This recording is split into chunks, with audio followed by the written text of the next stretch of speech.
Okay, let's unpack this. Today we're taking a deep dive into, well, a really insightful journey. Mm-hmm. It's documented by Tony Feghali.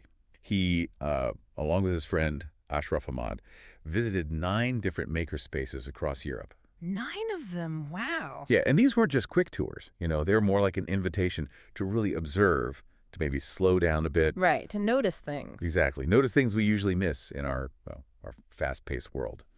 So this deep dive, it's really all about pulling out the wisdom from Tony's reflections. Yeah. The piece is called 9 Lessons I've Learned from Visiting 9 Makerspaces Across Europe. Great title. Isn't it? And we want to show you how just the simple act of, like, creating something with your hands can shine a light on these bigger truths about how we work, how we live, how we build things with real intention. And what's so fascinating, I think, is how these spaces, you mentioned leather studios, glass workshops, also these places filled with people just deeply, deeply engaged in, testing, building, adjusting. Figuring things out. Figuring things out, exactly. Asking questions, refining.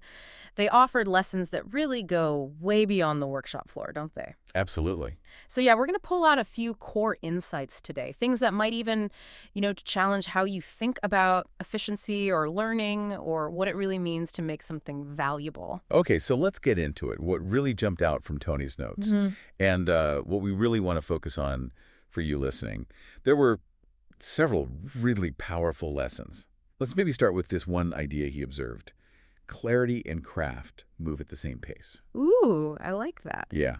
When he watched these artisans, these makers, every single step, every cut, every stitch, it was just so deliberate, like filled with this intense focus.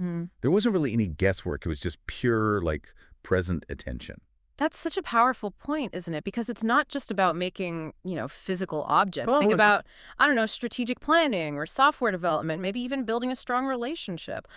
If we connect this to the bigger picture, like you said, it suggests that rushing those foundational decisions or maybe cutting corners on the design up front, well, it might feel faster in the moment. Yeah, it feels efficient. It feels efficient, but then it often leads to, a tangled mess later on down the line. Been there. We all have.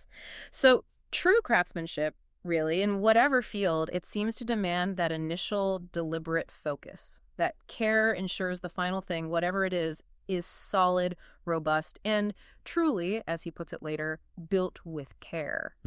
And it also reminds us that often our own clarity actually gets better as we're doing the work, right? Not just before we start. That's so true. It reminds me, actually, of when I'm trying to write something complex like a report. Yeah. The times I rushed the outline. Those were always the times I ended up having to backtrack, rewrite, ultimately wasting way more time. Exactly. The slow is smooth, smooth is fast kind of idea. Totally.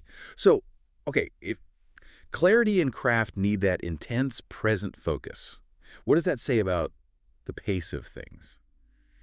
Tony found this really beautifully shown in what he called slow thinking. Slow thinking. I like that too. Yeah, he noted that builders still believe in slow thinking. He saw no race, like no pressure to scale up or just finish quickly. They just stayed incredibly close to the process itself, letting it sort of unfold naturally with steady attention. Yeah, and that's such a direct challenge, isn't it, to the modern impulse, the need for speed we feel everywhere. Constantly. What it really makes us consider, I think, is that deep understanding, real insight, it isn't rushed. It can't be. It has to be cultivated over time. Right. Often the work itself kind of reveals its next step, but only if you're patient enough to listen, to observe. Like letting the material speak almost. Yeah, exactly. It really underscores that profound insights, whether you're creating something or solving a tricky problem, they often need that patience, that sustained focus, and just a willingness to let things evolve. It's really the opposite of that whole move fast and break things mantra, isn't it? Completely. It suggests that sometimes, maybe often, to build something well, you actually need to move slow and fix things along the way. Or even better, just avoid breaking them in the first place through that careful attention. Okay, but here's a question then. Isn't there a bit of a tension there for most of us?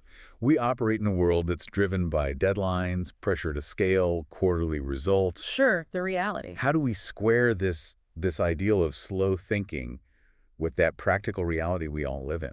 That's the million-dollar question, right? And I don't think it's about, abandoning efficiency altogether. That wouldn't work. No. It's more about the intelligent application of slowness, being deliberate in the right moment. Okay, like where? Well, for instance, maybe in that crucial upfront clarity and design phase we talked about. Or when you hit a really knotty problem that needs untangling. Right, not just throwing more speed at it. Exactly. It's understanding that some problems, some creative processes, just don't yield to brute force speed. They need that nuanced, sustained attention.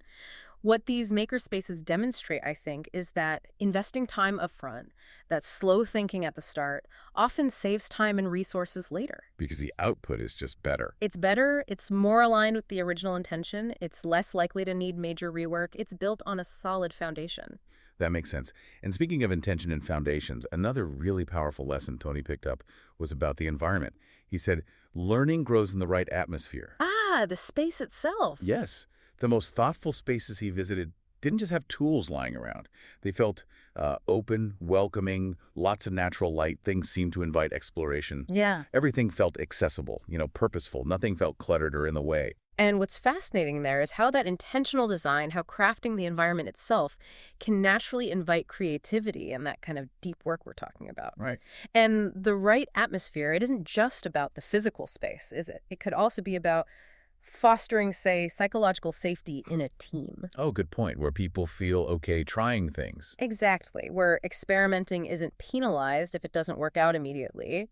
Or it could be about designing your digital workspace to minimize distractions, to remove that cognitive friction. Yeah, turning off notifications. That's a simple example, yes. It's all about intentionally designing for discovery, for exploration, not just for churning out deliverables. Good design, whether physical or cultural or digital, it removes the obstacles, makes it easier to focus, stay connected to the work. It's where curiosity can really, thrive. And sometimes it seems that clarity, that learning, it found them in really unexpected moments too. Tony observed that stillness can find you anywhere. Maybe just sitting on a bench during a quiet pause, or simply being present without a specific agenda. Just letting the mind wander a bit. The pauses are important. They really are. And this connects beautifully, I think, to another key insight he had. Curiosity is the best teacher. Always. He loved watching people just follow their curiosity, trying something, adjusting it, maybe starting again, without any fear of being wrong, just driven by the sheer joy of, figuring something out. And if we pull back again, look at the bigger picture. Okay. What does that tell us? It really highlights that true learning, those aha moments, those insights, they often bubble up when our attention finally settles down. When the noise fades. Exactly, when the internal and external noise fades. And that iterative process you mentioned, that willingness to experiment, to try things without a guaranteed perfect outcome, that's just fundamental to all meaningful creation, isn't it? Whether it's art, science, business. Yeah, the willingness to not know the answer immediately. And be okay with that. To trust the process of finding out. And then, maybe the most, enduring takeaway, the one that really seems to tie all these threads together was this powerful observation he made. What lasts is built with care. That's a lovely one. It really is. He felt that many of the finished pieces he saw carried more than just their physical form. You could almost sense the patience in the edges, the intention behind the choices, the quiet discipline that went into every single revision. That phrase, built with care, it resonates so far beyond just material objects, doesn't it? Absolutely. It implies that deep engagement, that investment of self, maybe an adherence to a certain internal standard that goes way beyond just ticking a box or meeting a deadline. Right, more than just done. Much more. It's about legacy, maybe, durability, certainly, and that profound connection between the creator and the thing they've created. It's what separates, perhaps, a true masterpiece, whatever that means in your field, from something that's merely functional. So wrapping this up then, what does this all mean for you listening? Tony's trip, these 9 places, these 9 lessons. It started maybe as a checklist, but it offered something much quieter, much more profound in the end. It felt like a really powerful reminder that, in our constant push for more, faster, bigger, sometimes the real power, the real insight lies in tuning in to what's already here, in slowing down, in building with genuine presence and, care. And that really raises an important question, I think, for you to consider as you go about your day. How could you apply some of these principles? This idea of intentional presence, maybe a bit of that slow thinking in the right places, fostering the right kind of atmosphere for yourself or your team, or just consciously embracing curiosity. Yeah. What would it actually look like, feel like for you to move even just a little bit beyond simply doing more, churning things out, and towards truly building with care, what one small thing could you build with more care today?